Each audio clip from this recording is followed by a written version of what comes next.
దళితులపై అవాకులు చవాకులు పేలుతున్న వైఎస్ఆర్సీపీ మాజీ మంత్రి అంబటి రాంబాబు తన వైఖరి మార్చుకోకుంటే తీవ్ర పరిణామాలు ఉంటాయని ఎంఎస్పీ జిల్లా అధ్యక్షుడు వల్లూరి సత్యబాబు మాదిగ హెచ్చరించారు. నా పేరు వల్లూరి సత్యబాబు మాదిగ, కాకినాడ జిల్లా ఎంఎస్పీ జిల్లా అధ్యక్షుడుగా పనిచేస్తూ ఉన్నాను.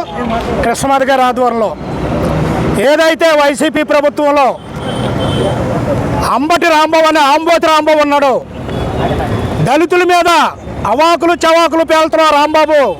ఖబర్దార్ రాంబాబు, దళితులంటే ఏమనుకుంటున్నావు?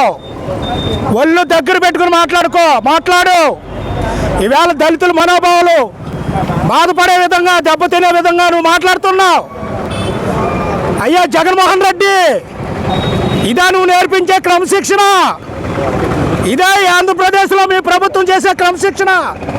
ఒక దళిత మహిళ హోమ్ మినిస్టర్గా ఉండడం తప్ప, అందువల్ల మీ ఆంబోతి రాంబాబుతో మాట్లాడిస్తావా?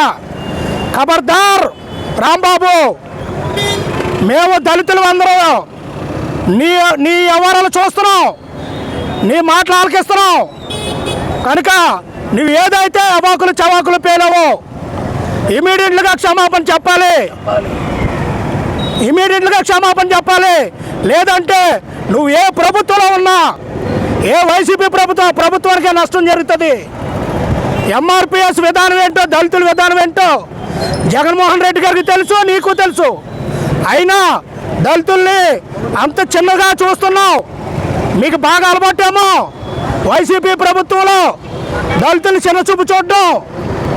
ఎప్పటికైనా సరే అంబటి రాంబాబు, నువ్వు మాట్లాడిన మాటలు వెనక్కి తీసుకో. లేని ఎడల కృష్ణమాది గారు ఇచ్చే ప్రతి కార్యాచరణకి, ప్రతి అడుగడుగునా నిన్ను అడ్డుకుంటాం. నువ్వు పనిచేసే ప్రభుత్వాన్ని కూల్చివేయడానికి కూడా ఎంఆర్పిఎస్ సిద్ధంగా ఉందని ఈ సందర్భంగా తెలియజేసుకుంటూ, ఖబర్దార్ రాంబాబు, ఖబర్దార్.